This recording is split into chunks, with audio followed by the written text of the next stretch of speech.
Now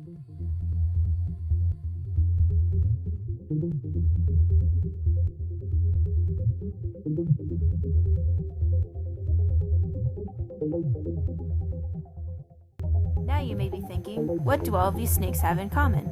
Well, they are snakes that are commonly found in Ontario. The snake we will be focusing on in this segment of Nature Tales is the hemotoxic venom of the Massasauga rattlesnake. Today we will be following Billy and Sally on their hiking adventure in the Bruce Peninsula. The Bruce Peninsula is one of 2 areas in Ontario where the Massasauga rattlesnake can be found. The second location is along the eastern side of Georgian Bay. Typically, the snakes can be found in swamps, marshes, grasslands, and on warm sunny days they can be found basking in the sunlight on rock outcrops. Today is going to be a great day, reaching a daytime high of 24 degrees Celsius. A great day to get outside and enjoy the fresh air.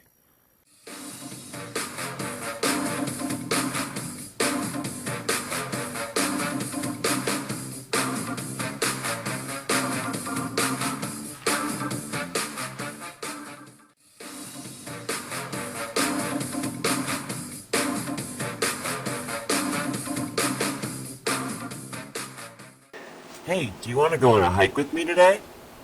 Yeah, let's go!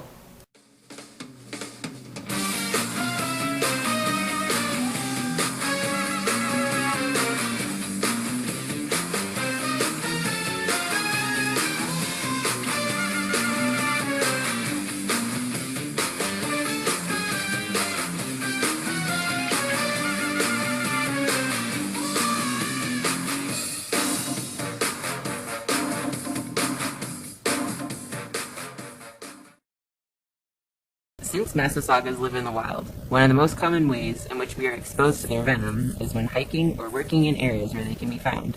Precautions must be made when working in these areas to prevent being exposed to the venom. Hey, what's that over there? It's a snake! I wonder what kind it is. This snake is a Massasauga rattlesnake.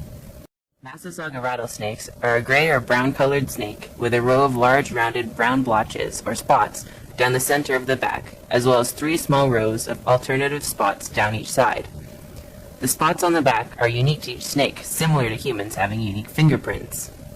A mature snake is approximately 50 to 70 centimeters in length. They have a diamond-shaped head and a blunt tail with a rattle present.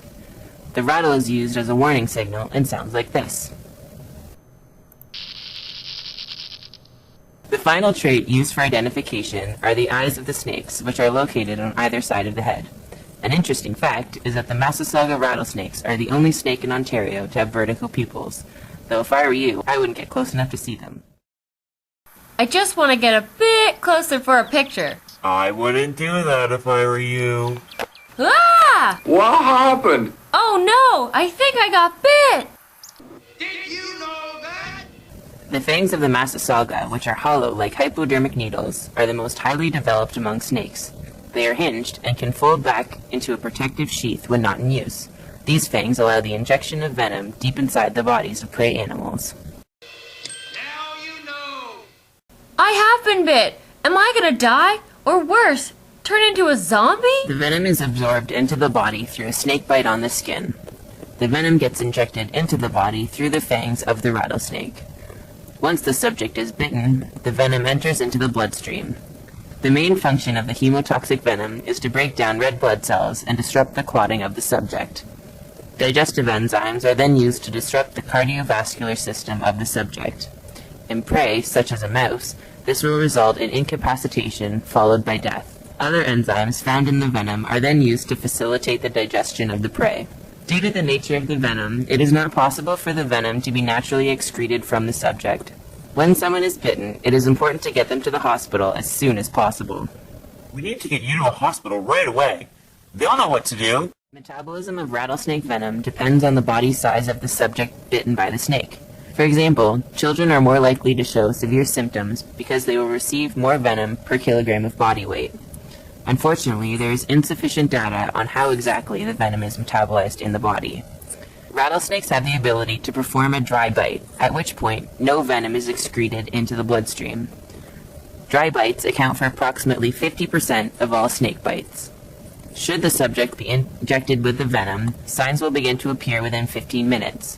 Just to be sure, you should always immobilize the bitten extremity and go to the nearest hospital if you believe you have been bitten. As the venom travels through the bloodstream, it does not increase in toxicity, but the subject will begin to show symptoms, such as discoloration, pain, and swelling at the site of the snake bite. Other symptoms include vomiting and numbness around the mouth, tongue, scalp, or feet, as well as weakness, confusion, involuntary muscle contractions, and a rapid pulse. These symptoms could occur due to the reaction caused by the enzymes, which was previously discussed. The body does not have a means of detoxifying the venom, but an antivenom can be administered if the subject is brought to a hospital. The antivenom works by neutralizing the toxins. The most effective antivenom should be administered within 4 hours of the bite occurring. It becomes less effective after 8 hours and may not even be helpful to the patient after 12 hours. The dose of the antivenom depends on the size of the snake and whether or not the subject was a child or an adult. This table outlines the typical doses of antivenom used based on the severity of the envenomation. For example, the average bite received by a Massasauga rattlesnake would require 50 to 90 milliliters of antivenom to be administered. I'm glad we were able to get you to the hospital on time. Me too. This was quite the adventure today. I think it's time to go home. As we learned today, everyone can be exposed to the venom of the Massasauga rattlesnake if you're in Massasauga habitat and not taking proper precautions to avoid being bitten. The following precautions should be taken when in their territory. Wear protective footwear such as hiking boots that cover the ankle and long, loose-fitting pants, especially when hiking at night or in open, rocky areas and through brush or long grass. When traveling at night, be sure to use a flashlight.